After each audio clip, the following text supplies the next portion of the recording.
جو آپ کو جس کو ایک پولیٹیکل سائنٹسٹ کا ملکہ اللہ نے عطا کیا ہوا ہے. تو پہلے تو یہ بتائیے کہ یہ جو اس وقت کا سسٹم ہے بظاہر تو کوئی خطرہ نہیں ہے عمران خان صاحب کو، نہ اپوزیشن کی طرف سے نہ کسی اور طرف سے. آپ کو جب آپ اس کو دیکھتے ہیں جج کرتے ہیں تو یہ حکومت آپ کو کامیاب حکومتوں کے کیٹیگری میں آپ اس کو رکھ سکتے ہیں یا ناکام حکومتوں کی کیٹیگری میں؟ دیکھیں، سب سے بڑا امتحان جو ہے نا حکومت کے لیے، حکومت بنانا نہیں، حکومت چلانا ہے. حکومتیں تو آپ کو پتہ ہے کہ بہت سارے صدیوں سے چلتی آ رہی ہیں، کوئی نہ کوئی حکومت ہوتی ہے، لیکن یاد وہ رہتی ہے جو کچھ لوگوں کے لیے کرتی ہے. لوگوں کی کچھ آدرشیں اور خواب بھی تھے کہ شاید واقعی پاکستان کا بڑا مسئلہ کرپشن ہے.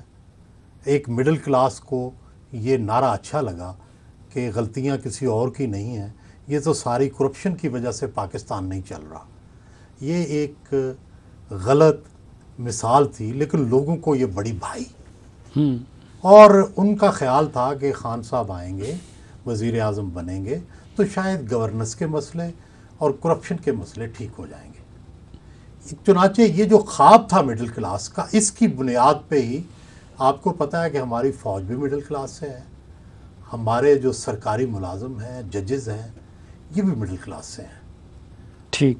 چنانچہ یہ مڈل کلاس کا کو تھا against the business man Nawaz Sharif, کہ بھائی ہم جو تنخواہ دار لوگ ہیں، ہم جو مڈل کلاس لوگ ہیں، ہم بڑے آنیسٹ ہیں، لیکن یہ جو بزنس کلاس ہے یہ بڑی ڈس آنیسٹ ہے. تو بیسیکلی یہ جو کو تھا یہ middle class, corporate middle class کا کو تھا. ٹھیک. کہ بھئی اب پریکٹسز ٹھیک ہو جائیں گی، جیسے کارپوریٹ ادارے دوسرے بزنس مینوں سے بہتر ہوتے ہیں، ٹرانسپیرنٹ ہوتے ہیں، شاید اس طرح کی حکومت بن جائے گی. لیکن یہ خواب پورا نہیں ہوا. اس کی وجہ یہ ہے کہ گورننس ٹھیک نہیں ہے، ٹیم ٹھیک نہیں ہے، کپتانی ٹھیک نہیں ہے، اور ڈیلیورنس جو ہے وہ بالکل کم ہے. یہ وجوہات ہیں. خان صاحب کی دیانتداری تو اب بھی مسلمہ ہے، لیکن سوال ہے کہ وہ اپنی ٹیم کے انتخاب تو ٹھیک کیا ہوگا، لیکن کیا ان کی پلیسنگ ٹھیک کی ہے؟ کیا جس کو جو ڈیوٹی دی ہے وہ نبھا رہا ہے؟ ان کا وزراء کے اوپر ٹوٹل کنٹرول ہے. شاید بھٹو صاحب جتنا کنٹرول ہے ان کا، کیونکہ وہ ان کی انٹیلیجنس رپورٹس دیکھتے ہیں، ان کے اوپر جو رپورٹیں ہیں وہ پڑھتے ہیں، ان کے ٹیلی فون کال سنتے ہیں. تو اس طرح بھٹو صاحب کے زمانے میں فائلیں مینٹین ہوتی تھیں جس طرح عمران خان صاحب کے زمانے میں ہو رہی ہیں. لیکن بھٹو صاحب اپنے وزراء سے اتنا کام بھی لیتے تھے. یہاں کام نہیں ہو رہا، صرف جاسوسی ہو رہی ہے. اچھا، یہ کیا جو ووٹر تھا ان کا، جس کو آپ مڈل کلاس کا نام دیتے ہیں، وہ ابھی صرف یعنی ان کی توقعات پوری نہیں ہوئی، وہ اب بھی مہلت دینا چاہتا ہے، انتظار کی کیفیت میں ہے، یا کہ نہیں وہ مکمل مایوس ہو کے تبدیلی بھی چاہتا ہے؟ میرا خیال ہے مایوس نہیں ہوا وہ، اور کیونکہ اس کا خواب ابھی ٹوٹا نہیں ہے. کیونکہ ہمیشہ جو بھی خواب دیکھا جاتا ہے یا دکھایا جاتا ہے اس خواب کو ایکسٹینڈ کیا جاتا ہے.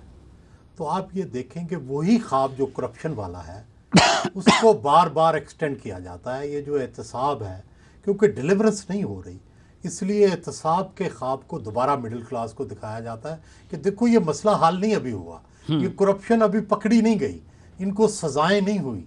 تو اصل بات یہ ہے کہ جب احتساب ختم ہوگا تو ڈلیوری کا سوال پیدا ہوگا.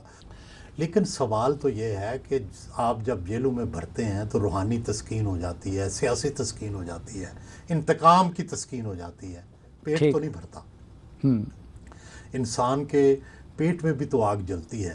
وہی مڈل کلاس جو ہے جب اس پہ فائنانشل کرنچ اب پڑے گا جون کے بعد، تو وہی جو پیٹ کی آگ ہے وہ پھر باقی سب جو تسکینیں ہیں اس کو بھلا دیتی. تو عوام اس نیریٹیو کو بائے نہیں کر رہے ہیں کہ جو وہ کہتے ہیں کہ میں اس لیے آپ کا پیٹ نہیں بھروا سکتا کیونکہ پچھلی حکومتوں نے سب کچھ تباہ اتنا کر دیا ہے کہ ابھی سال ڈیڑھ سال میں اس کو سنبھالنا میرے لیے ممکن نہیں تھا. میرا خیال ہے ان کی ہارڈ کور تو شاید یہ نیریٹیو لے لے، لیکن جو جنرل پبلک ہے وہ میرا خیال ہے اس بیانیے کو قبول نہیں کرے گی. اور نواز شریف کی اسٹریٹجی بھی یہی ہے کہ لائے لو، کہ خاموش رہو اور ان کی غلطیاں ہی لوگوں تک پہنچنے دی جائیں۔ ٹھیک، یہ جو ابھی شوگر سے متعلق انہوں نے انکوائری کرا دی، رپورٹ آئی اور شوگر مافیا کے بڑے بڑے لوگوں کو ایکسپوز کیا، اور اس کے لیے انہوں نے اپنے نمبر 2 اور رائٹ ہینڈ جہانگیر ترین بھی اس کی زد میں آئے، تو اس عمل کا ان کو فائدہ ہوگا یا نقصان ہوگا؟ کیونکہ وہ لوگوں کے سکتے کہ دیکھیں بھائی جہانگیر ترین جن کو آپ لوگ کہتے تھے کہ یہ میرا ای ٹیم ہے اور میری پارٹی کو بنایا ہوا ہے، میں نے اصولوں کی خاطر ان کی بھی قربانی دے دی، تو یہ نیریٹو زیادہ پریویل کرے گا یا کہ اس کا ان کو الٹا سیاسی نقصان ہو سکتا ہے؟ یہ دونوں، پہلے فوری طور پر تو سیاسی فائدہ ہوگا۔ آپ دیکھیں گے کہ ایک ہفتہ سیاسی فائدے کا غلغلہ رہے گا کہ دیکھیں کیسا آپ نے انصاف کر دیا، اپنے ساتھیوں کو بھی نہیں چھوڑا، یہ وہ۔ ایک ہفتے کے بعد آپ دیکھیں گے کہ دوسرا نیریٹو شروع ہو جائے گا سیاسی نقصان کا، کیونکہ یہاں پہ پاکستان کے اندر اب بھی جو پولیٹیکل ہیوی ویٹس ہیں ان کا ایک کردار ہے، کانسٹیچوئنسی پالیٹکس کا ایک کردار ہے۔ تو آپ اگر کانسٹیچوئنسی پالیٹکس کرنے والے جو 8-10 شوگر بیرنز ہیں ان کو آپ سزا دیتے ہیں یا ان کے نام لے آتے ہیں، تو پھر آپ یوں یہ سمجھیں کہ ابھی تو مصلیت کے تحت وہ خاموش رہیں گے اور شاید آپ کے ساتھ بیٹھ کے دوسروں کی برائیاں بھی کریں گے، لیکن آج سے دن گن لیں وہ عمران خان کے ساتھ اگلے الیکشن میں ساتھ نہیں ہوں گے، وہ اگلے الیکشن میں عمران خان کے خلاف الیکشن لڑیں گے۔ لیکن جہانگیر ترین اور یہ لوگ ابھی تو ان کے لیے کوئی مسئلہ نہیں بنا سکتے۔ ابھی کوئی مسئلہ نہیں ہے، دنیا میں ہمیشہ لوگ اچھے وقت کا انتظار کرتے ہیں، وہ ان کے لیے اچھا وقت ہوگا اور عمران کے لیے بحران کا وقت ہوگا، اس وقت وہ سارے ایکٹیو ہوں گے۔ اس وقت چونکہ عمران طاقتور ہے، اس وقت وہ چپ رہیں گے، اس وقت وہ کوشش کریں گے مصلیت کے تحت یہ وقت گزارا جائے، لیکن جب بھی مشکل وقت آئے گا عمران پہ، آپ دیکھیے گا کہ سب سے پہلے یہ اپنے بدلے لیں گے۔ اچھا، لیکن آپ کیا سمجھتے ہیں کہ عمران نے اس وقت یہ وار کیوں کیا جہانگیر ترین پہ؟ مثلا جہانگیر ترین، خسرو بختیار، یہ لوگ آپ کو بھی پہلے سے بھی پتہ تھا، ہمیں بھی، کہ وہ کیا کر رہے ہیں، اس سے پہلے بھی ان پہ الزامات لگے ہیں، ایون وہ سپریم کورٹ سے نواز شریف کی طرح ڈسکوالیفائی ہوئے، لیکن اس کے باوجود بھی پارٹی میں ان کی اہمیت اور پوزیشن ختم نہیں ہوئی۔ آج سے کچھ عرصہ پہلے تک وہ نمبر 2 پرائم منسٹر تھے، تو آپ کیا سمجھتے ہیں کہ کیا وجہ بنی ہے جس کی وجہ سے ابھی عمران خان صاحب ان کی قربانی دینے پہ تیار ہو گئے؟ دیکھیے، اس میں ایک نفسیاتی مسئلہ ہے۔ خان صاحب اتنے بڑے ہیں کہ انہیں کوئی کرپشن، کوئی کرپٹ آدمی انہیں خراب نہیں کر سکتا، وہ دیوتا ہے، اور دیوتا کے ساتھ اگر کرپٹ آدمی پھرتا بھی رہے تو وہ اس کو کرپٹ نہیں کر سکتا، چونکہ وہ کرکٹ کے بھی دیوتا تھے، وہ سیاست کے بھی دیوتا ہیں، لیکن دیوتا جب چاہے اس کو سزا دے سکتا ہے، کیونکہ دیوتا نے دیوتا رہنا ہے، دیوتا انسان نہیں ہو سکتا، وہ مصلحت سے کام نہیں لے سکتا۔ چنانچہ جب بھی ان کو امتحان آئے گا آپ دیکھیں گے وہ دیوتا بن جائیں گے، اس وقت وہ انسان نہیں رہتے، اس وقت وہ فیصلے وہ کرتے ہیں جو ان کو سب سمجھا بھی رہے ہوتے ہیں۔ یہ بڑے لیڈروں کی ان کے اندر یہ خوبی ہے، لیکن جب امتحان میں آتے ہیں تو پھر وہ انسان بن جاتے ہیں، اس وقت دیوتا نہیں رہتے، پھر اس وقت مصلحت سے کام لیتے ہیں۔ یہ ان کی شخصیت کا ایک تضاد ہے کہ عام حالات میں وہ دیوتا بنے رہتے ہیں، لیکن جب امتحان سے گزرتے ہیں تو پھر ہر کمپرومائز، جیسے الیکشن ہے، الیکشن میں ہر کمپرومائز کیا، لیکن الیکشن سے پہلے دیکھیں وہ کہتے تھے میں کمپرومائز نہیں کروں گا۔ آپ کیا سمجھتے ہیں کہ جہانگیر ترین سے جان چھڑانے کے لیے یہ انکوائری کرائی گئی یا کہ نہیں؟ انکوائری سامنے آنے کے بعد جہانگیر ترین سے جان چھڑانا مجبوری بن گئی؟ نہیں، میرا خیال ہے کہ پہلے ہی فاصلے زیادہ ہو چکے تھے جہانگیر ترین سے، اور یہ انکوائری اس کا نتیجہ ہے، ان فاصلوں کے نتیجے میں، کیونکہ جو ان کی کلوز کیبنٹ ہے، کچن کیبنٹ ہے، اس میں پہلے سے یہ تاثر موجود تھا کہ جہانگیر ترین جو ہے وہ کابینہ کے معاملات میں مداخلت کرتے ہیں، وہ الٹرنیٹ پرائم منسٹر بننا چاہتے ہیں، وہ احکامات جاری کرتے ہیں، اور انہوں نے اپنی مرضی کے فیصلے کروائے ہیں۔ یہ تاثر پہلے سے موجود تھا۔ جہانگیر ترین کو ریپلیس کس نے کیا ہے؟ یعنی وہ جو خان کے کان پہ قبضے والی ایک پوزیشن ہوتی ہے کہ ان کی کان تک رسائی ہوتی ہے اور اس میں بات ٹونسنا ہوتا ہے، تو پہلے جہانگیر ترین کی یہ حیثیت تھی، تو جہانگیر ترین کو کس نے ریپلیس کیا ہے؟ میرا خیال ہے کہ جو نئی لابی ہے، جہانگیر ترین نے ان کے ارد گرد جتنے لوگ تھے وہ سب جہانگیر ترین صاحب کے قریبی لوگ تھے، چاہے وہ اون چودھری تھے، چاہے اور بھی جتنا ان کا سٹاف تھا۔ جب وہ بیگم صاحبہ جب سے آئی ہیں تو اس وقت سے ایک پوری تبدیلی آ گئی ہے۔ اب اگر بیوروکریسی میں دیکھا جائے تو اعظم خان صاحب پریویل کرتے ہیں، اور اہل سیاست میں دیکھا جائے تو زلفی بخاری ہیں، اسد عمر ہیں، اور اب تھوڑے تھوڑے شاہ محمود قریشی اور شفقت محمود ہیں۔ یہ پولیٹیکل ٹیم ہے نئی۔ ٹھیک، شفقت فرمائی ہے ہمارے ساتھ سہیل وڑائی صاحب نے، تو ہم بھی بھرپور فائدہ اٹھائیں گے اور اس سلسلے کو آگے بڑھائیں گے، لیکن ایک مختصر سے وقفے کے بعد۔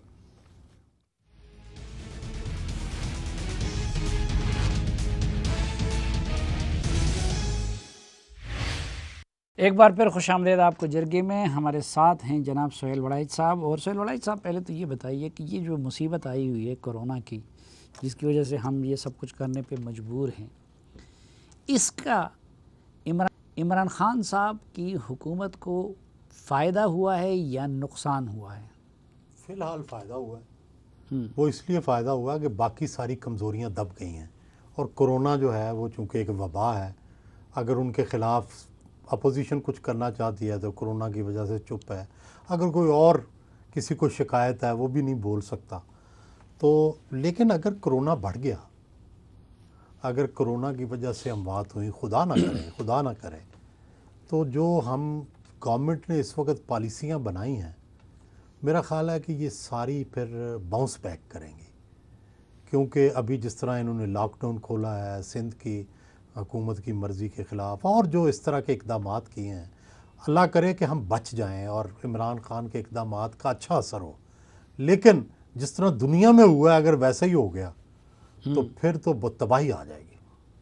اچھا، لیکن آپ کیا سمجھتے ہیں کہ کورونا اگر نہ آتا تو ان کی حکومت کو کوئی خطرہ تھا؟ دیکھیں، اس وقت ان کو اپوزیشن سے خطرہ نہیں ہے، اس وقت ان کو کسی ادارے سے بھی خطرہ نہیں ہے، ان کو اپنی گورننس سے خطرہ ہے، ان کو اپنے آپ سے خطرہ ہے، پارٹی کے اندر سے۔ آپ دیکھیں گے کہ جو بھی آئندہ تبدیلی آئے گی اس میں اور فیکٹر تو ہوں گے، لیکن میجر فیکٹر ان کی اپنی پارٹی کے اندر بغاوت کا ہوگا۔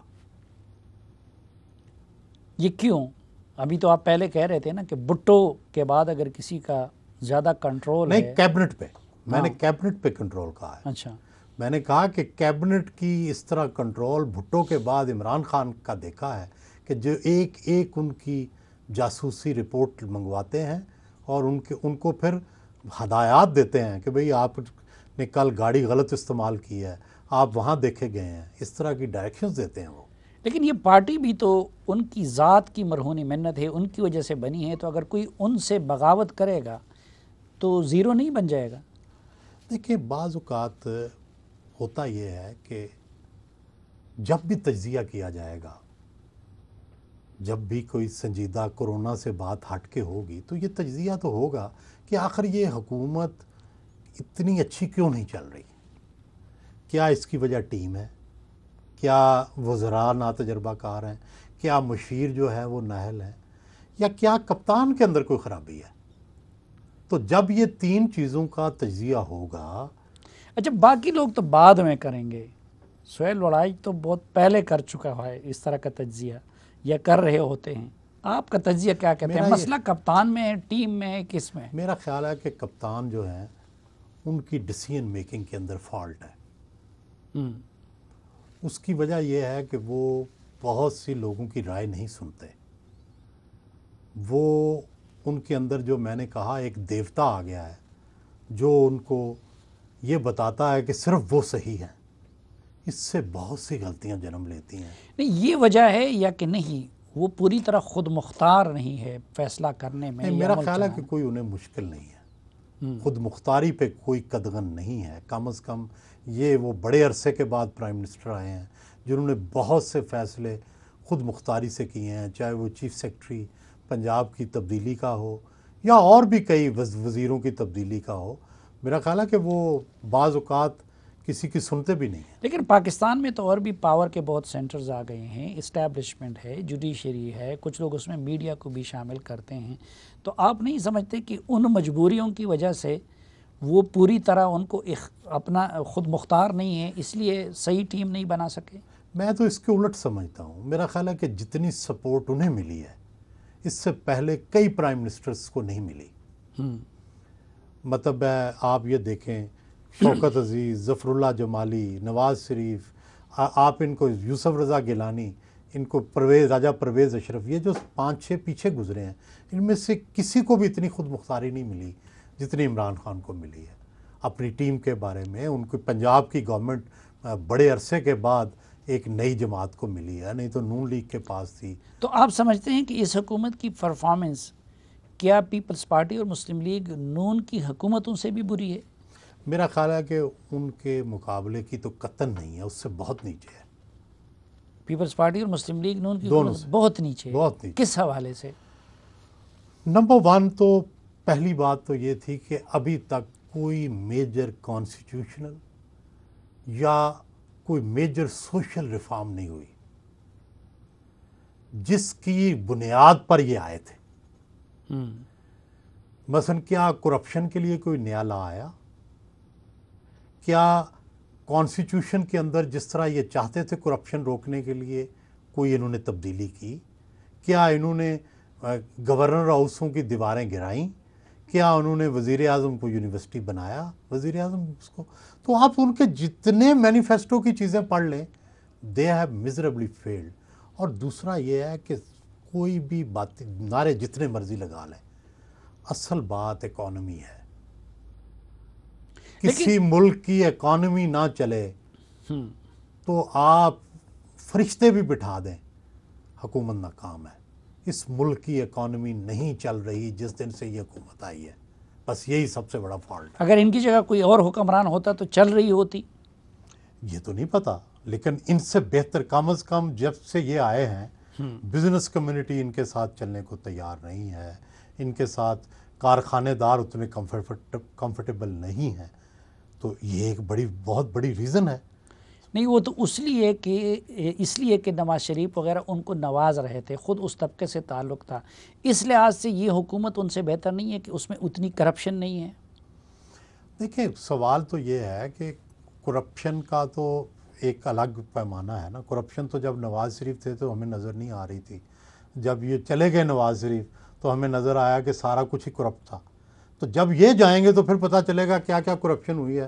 ابھی تو شوگر سکینڈل تو اسی دور میں ہی ہوا ہے نا، جس کے خود انہوں نے اعتراف کیا کہ یہ گڑبڑ ہوئی ہے، ان کی حکومت نے ہی لوگوں کو غلط مراد دی ہیں، خود تسلیم کیا ہے.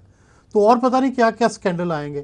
تو ہمیشہ احتساب تو بعد میں ہوتا ہے، اس وقت تو بات. لیکن وہ یہ کہتے ہیں کہ دیکھیں کسی حکومت نے تو یہ بھی نہیں کیا نا کہ اپنے لوگوں کے خلاف انکوائری کرا دی. نہیں، یہ تو آپ اگر آپ دیکھیں جنیجو صاحب نے چودھری انور عزیز صاحب کے خلاف انکوائری کرائی، ان کو نکالا. ہر حکومت میں آپ کو اس طرح کی مثالیں نظر آئیں گی کہ جو فیورٹ نہیں ہوتا اس کے خلاف انکوائریاں ہوتی ہیں. نواز شریف صاحب نے بھی کئی اپنے جو فیور سے ہٹ جاتے تھے ان کے خلاف انکوائری ہو جاتی تھی. اسی طرح پیپلز پارٹی دور میں بھی اس طرح ہوتا ہے. تو یہ کوئی نئی بات. سوال تو یہ ہے کہ کیا خسرو بختیار یا کیبنٹ میں بیٹھے لوگوں کا بھی احتساب ہوگا؟ خسرو بختیار کا حالانکہ میں سمجھتا ہوں کوئی قصور نہیں ہے، لیکن جب آپ کا رپورٹ آپ کی اپنی رپورٹ میں اس کا نام آ گیا تو پھر تو آپ کو کچھ کرنا پڑے گا. اچھا، آپ کی گفتگو کو تو میں یوں سمرائز کر سکتا ہوں کہ ملک نہیں چل رہا، معیشت نہیں چل رہی، تو کیا آپ کو یہ حکومت چلتی ہوئی نظر آ رہی ہے؟ اس وقت پرابلم یہ ہے کہ یہ حکومت نہیں چل رہی، گورننس ٹھیک نہیں ہے، اکانومی ٹھیک نہیں ہے، مگر آلٹرنیٹ بھی ٹھیک نہیں ہے. تو چنانچہ جب تک تبدیلی شاید آ چکی ہوتی یا اس طرف راستہ نکل چکا ہوتا، اگر کوئی آلٹرنیٹ ایسا ہوتا جو قابل قبول ہوتا ریاست کو. ناظرین، ایک مختصر سی بریک، واپس آئیں گے تو گفتگو یہیں سے آگے بڑھائیں گے. ہمارے ساتھ رہیے.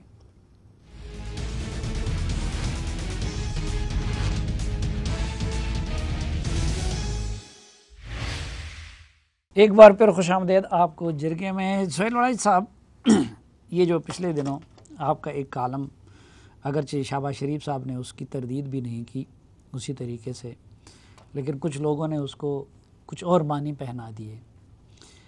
آپ کیا سمجھتے ہیں کہ یہ شہباز شریف صاحب کی دال کیوں نہیں گلتی؟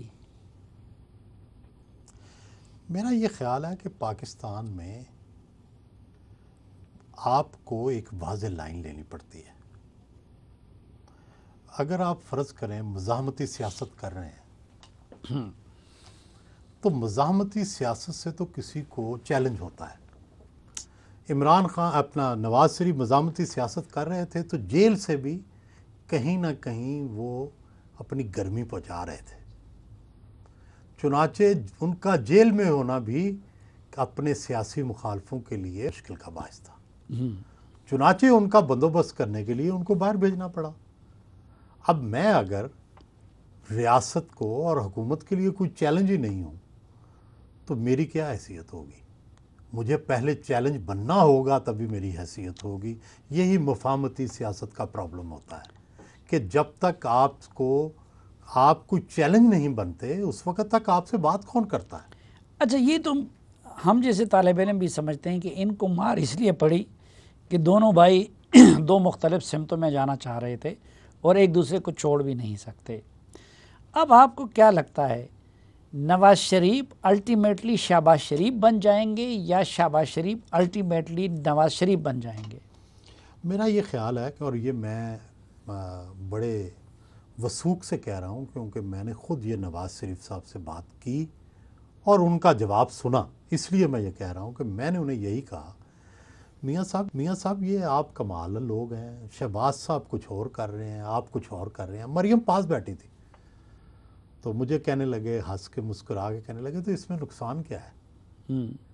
تو اس بات کو اگر آپ یہ سمجھیں کہ وہ دونوں مل کے سیاست کر رہے ہیں، سوال گڈ کاپ بیڈ کاپ خود مل کے خود کھیلتے ہیں کہ سیاست کھیل رہے ہیں. وہ سمجھتے ہیں کہ جس وقت ضرورت ہوگی نواز شریف صاحب جو ہیں وہ اپنی سیاست اس وقت بروئے کار لائیں گے اور ابھی ضرورت ہے شہباز شریف صاحب کی سیاست. یعنی کسی وقت نواز شریف شہباز شریف بھی بن سکتے اور کسی وقت شہباز شریف نواز شریف بھی بن سکتے. ایسے ہی ہوتا ہے اقتدار میں. یہ جو الیکشن تھا، پچھلا جو الیکشن تھا، الیکشن سے پہلے میاں نواز شریف نے جو شہباز شریف نے کہا وہ مانا، فوج کے خلاف بیانات دینے بند کیے.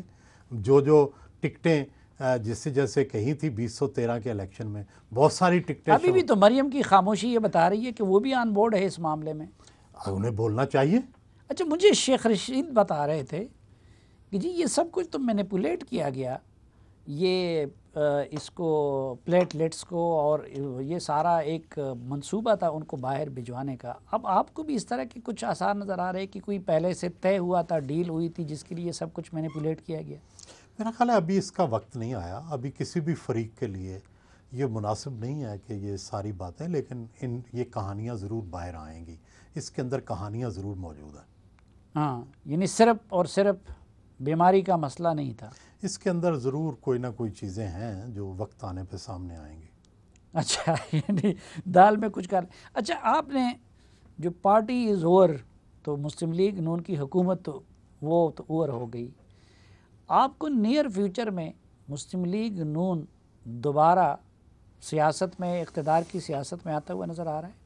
دیکھیں، آپ کچھ بھی کہیں، مسلم لیگ نون نے ایک چیز میں کامیاب ہے. ان کا اقتدار کھو گیا، ان کے لیڈروں کو سزا ہو گئی، نااہل ہو گئے، بالکل کمزور پوزیشن میں ہیں اس وقت. ان کی کوئی بارگیننگ پوزیشن نہیں ہے. لیکن کامیابی ان کی یہ ہے کہ انہوں نے اپنے ووٹ بینک کو ابھی تک انٹیکٹ رکھا ہوا ہے. آج بھی اگر الیکشن ہوں گے تو پنجاب میں وہ وننگ پوزیشن میں ہیں. اس وقت P T I winning position میں نہیں ہوگی. تو یہ جو ان کی کامیابی ہے یہ سب کو ڈسٹرب کرتی ہے، حکومت میں بیٹھے ہوئے لوگوں کو بھی. لیکن ان کی یہی کامیابی عمران خان کے اقتدار کو بڑھانے کا ذریعہ نہیں بن رہی ہے؟ اگر یہ پوزیشن ہے تو کوئی بھی تو الیکشن میں جانے کا رسک نہیں لے گا. صافی صاحب، آپ یہ دیکھیں کہ دنیا میں یا پاکستان میں بھی سیاست میں آپ دیکھیں کہ آپ جب آلٹرنیٹ پوزیشن میں ہوتے ہیں یا سیکنڈ پوزیشن میں ہوتے ہیں تو الٹیمیٹلی آپ بینیفیشری ہوتے ہیں کسی نہ کسی وقت. جب بھی کوئی بھی نقصان ہوگا عمران خان کا تو بینیفیشری الٹیمیٹلی سیکنڈ پوزیشن والا ہوگا. اسی لیے تو عمران خان کو نقصان نہیں ہو رہا. جس دن کوئی ایسی چیز ہو گئی جس میں جو سیکنڈ آپشن ہے وہ بھی ایکسیپٹیبل ہوا تو آپ دیکھیں گے کہ تبدیلیوں کی راہ ہموار ہو جائے گی. ابھی یہ نہیں ہے. پیپلز پارٹی کی سیاست کو اس وقت آپ کیسے دیکھ رہے ہیں، زرداری صاحب کی سیاست کو؟ دیکھیں زرداری صاحب جو ہیں وہ پچھلے قدموں پہ ہیں. وہ خاموشی سے بیٹھے ہیں، اچھے وقت کا انتظار کر رہے ہیں. وہ پتے بڑی سینے کے ساتھ لگا کے رکھتے ہیں. آپ دیکھیں کہ کئی مہینوں سے وہ مسلسل خاموش ہیں. کسی سیاستدان کے لیے اتنی خاموشی اور اس طرح سے غیر متحرک ہونا، ایسی مثالیں کم ملتی ہیں. بندے کا دل کرتا ہے کہ آپ کچھ نہ کچھ کریں، لیکن وہ ایسا 1 سال بھی گزار سکتے ہیں، 2 سال بھی ایسے گزار سکتے ہیں. ان کے اندر یہ کیپیسٹی موجود ہے. اور انہوں نے بھی کیا کامیابی ہے ان کی ابھی تک کہ انہوں نے سندھ کے اندر اپنا کنٹرول جو ہے وہ رکھا ہوا ہے، اور ایک بیس جو ہے انہوں نے برقرار رکھی ہوئی ہے، جس کی وجہ سے ان کو اس حد تک گرایا نہیں جا سکتا وہ گڑھے میں گر جائیں. ان کو اگر مارا بھی جاتا ہے تو زمین کے اوپر رکھا جاتا ہے، کیونکہ ان کے پاس سندھ کا قلعہ موجود ہے. اچھا، آپ کو کیا لگتا ہے کہ اگر یعنی ابھی بھی آپ کہتے ہیں کہ جون کے بعد مشکلات آ سکتی ہیں، تو اگر مشکلات آ سکتی ہیں تو وہ حکومت کی تبدیلی پہ بھی منتج ہو سکتی ہیں؟ دیکھیں اگر تو فائنانشیل کرائسس بہت بڑا آ گیا، اگر تو ایسا آیا کہ جو ٹالریبل ہو، تو پھر تو شاید اتنا بڑا واقعہ نہ ہو. لیکن اگر کرونا بھی آ گیا، اکنامک کرائسس بھی آ گیا، اور بیڈ گورننس بھی رہی، اچھی کپتانی بھی نہ رہی، تو پھر آپ مجھے بتائیں کیا ہوگا؟ تو ممکنہ آپشنز کیا ہو سکتی ہے؟ ممکنہ آپشن یہ ہے کہ الیکشن نہیں ہو سکتے فوراً. کوئی قومی حکومت وغیرہ تو اب دنیا میں کوئی اس کو اتنا پسند نہیں کیا جاتا، کیونکہ اس کے اندر بہت سارے عناصر ہوتے ہیں جو اپنے کہتے ہیں. تو میرا خیال ہے کہ جو واحد ممکنہ حل ہے وہ یہی ہے کہ پی ٹی آئی کی ہی گورنمنٹ بنے دوبارہ، لیکن اس کو دوسری پارٹیاں سپورٹ کریں، سم ایکسیپٹیبل فگر فیس جو ہے وہ آئے سامنے. یہ پنجاب میں کوئی کھچڑی پک رہی ہے چودھریوں کے بارے میں، جو عمران کا رویہ ہے اور ان کا حکومت کے بارے میں رویہ ہے؟ میرا خیال ہے کہ کوئی در پردہ کوئی معاملہ چل رہا ہے، اور مجھے یہ میری انفارمیشن کی بنیاد پہ نہیں، میرے تجزیے کی بنیاد پر یہ ہے کہ اس دفعہ تبدیلیاں پہلے صوبوں میں آئیں گی، پھر مرکز میں آئیں گی. اچھا، اور صوبوں میں پہلے پنجاب میں آ سکتی ہے؟ یہ نہیں پتہ کہاں سے شروع ہوگی، بلوچستان سے ہوگی، پنجاب سے ہوگی، سندھ سے ہوگی، لیکن صوبے آپ بدلیں گے پہلے اور پھر مرکز میں تبدیلی ہوگی. اس سال میں یعنی یہ جو 2020 ہے، اس میں کوئی سہیل وڑائی صاحب کی طرف سے پارٹی زور جیسا کوئی کالم آ سکتا ہے؟ نہیں، ابھی نہیں، نہ ابھی کوئی ایسا انڈیکیشن ہے، نہ ایسی کوئی انفارمیشن ہے. لیکن جون سے لے کے دسمبر تک آپ یوں سمجھیں کہ سرخ دائرے کے اندر ہے حکومت. کیونکہ سہیل وڑائی صاحب کی طرف سے یہ تو ہم دیکھ رہے ہیں، ان کی زبانی سن بھی رہے، پڑھ بھی رہے کہ گاڑی نہیں چل رہی. ہاں جی. لیکن پارٹی زور والا معاملہ وہ میں دیکھیں جب بھی تبدیلی آتی ہے نا، اس کے 2 یا 3 انڈیکیشنز ہوتے ہیں. یہ ہر بندے کے لیے، ہر بندے کے لیے. مثال کوئی یہاں کوئی بہت بڑا صحافی ہونے کی ضرورت نہیں ہے. ایک میرے جیسا طالب علم کیسے دیکھتا ہے؟ نمبر 1، کیا یہ حکومت چل پا رہی ہے؟ کیا ڈیلیور کر رہی ہے؟ نہیں کر رہی. کیا اس کا آلٹرنیٹ تیار ہو گیا؟ ٹھیک ہے جی. اور کیا اس تبدیلی کو دھکا دینے والے موجود ہیں؟ جس دن یہ تینوں چیزیں ہو گئیں اس دن آپ زیادہ امکان کس بات کا ہے کہ یہ حکومت چل پڑے، یا اس کا ہے کہ کوئی الٹرنیٹ تلاش کیا جا سکے؟ میرا خیال ہے آلٹرنیٹ کی طرف جائیں گے. اچھا، یہ جو خان صاحب میڈیا سے زیادہ ناراض ہیں اور میڈیا پہ غصہ ہیں، تو آپ سمجھتے ہیں کہ اس حکومت کو ناکام کروانے میں میڈیا کا بھی کوئی کردار ہے؟ میرا خیال ہے کہ جتنا میں 30-35 سال سے جرنلزم کر رہا ہوں، جتنا پرو میڈیا ان کو ملا ہے اتنا نہ نواز شریف کو کسی جمہوری حکومت کو نہیں ملا. دیکھیں فوجی حکومت تو اپنا ڈنڈا چلاتی ہے تو اس کی تو اور بات ہے. پولیٹیکل گورنمنٹس کے جتنی بھی آئی ہیں ان کو بڑا ٹف ٹائم دیا ہے میڈیا نے. جب اخبار ہوتے تھے اخباروں نے، اور جب سے یہ الیکٹرانک میڈیا ہے تو عمران خان کو تو اتنا برا میڈیا نہیں ملا. نہیں تو وہ پھر یعنی کوئی بچے تو نہیں ہے نا، اگر میڈیا ان کا اتنا محسن ہے تو پھر اتنا غصہ وہ اس پہ کیوں ہے؟ وہ اس تو کی ہر کوئی وجہ بندہ یہ ہے کہ بہتر نہیں، ویسے تو ہر حکمران ہی غصے رہا ہے. محترمہ بینظیر بھٹو بھی خوش نہیں تھی میڈیا سے، نواز شریف بھی خوش نہیں تھے، نواز شریف بھی آخری حد تک گئے تھے، لیکن پھر سمجھ آ گئی ان کو کہ ان کا کچھ نہیں ہو سکتا، ان کے ساتھ زندہ ہی رہنا ہے. تو عمران خان بھی چونکہ نئے حکمران ہیں، ان کا بھی خیال ہے کہ شاید یہ کوئی بٹن دبانے سے، یہ ان کو دبانے سے مجھے کامیابی ملے گی، اور آپ دیکھتے ہیں کہ فوری کامیابی ملتی بھی ہے. یہ الگ بات ہے کہ تاریخ اس کو کس طرح سے دیکھتی ہے اور آگے کیا ہوگا. یہ جو نئی میڈیا ٹیم انہوں نے بنائی، آپ کو کیا لگتا ہے کہ یہ نسبتاً بہتر ہوگی ماضی کی میڈیا ٹیموں کی بنسبت، یا یہ کہ توقع، ایک تو احمد فراز صاحب کے بیٹے ہیں، اس لیے ہماری گڈ ول ہے ایز اے رائٹر، شاعر، ہمارے آئیڈیل بھی تھے، دوست بھی تھے، اور جمہوریت، آئین، اس کے حامی بھی تھے. دوسری بات ہے کہ عاصم باجوہ صاحب جو ہیں وہ بڑے سیزنڈ آدمی ہیں، اور وہ فوج کے تجربے سے گزر کے آئے ہیں. تو میرا خیال ہے کہ وہ بھی نہیں چاہیں گے کہ کوئی ایسا ان کے کیریئر کے آخری حصے میں، جب کہ وہ سیاسی عہدے پر ہیں، کہ وہ میڈیا سے کوئی لڑائی ٹھیک. لیں. تو اس لیے گڈ ول میرا خیال ہے آنی ہے ان کی طرف سے، اور ہمیں بھی اس کو ایکسیپٹ کرنا چاہیے. چلو ایکسیپٹ کرتے ہیں. بہت شکریہ جناب سہیل وڑائی صاحب ہمیں وقت دینے کے لیے. نہ اس امید کے ساتھ کہ آپ جہاں بھی رہیں خوش رہیں، محفوظ رہیں. آج کے جرگے سے سہیل وڑائی صاحب کے ایک بار پھر شکریہ کے ساتھ اجازت چاہتا ہوں، اور آپ سب کو ایڈوانس میں بہت بہت عید مبارک. اجازت دیجیے. اللہ حافظ.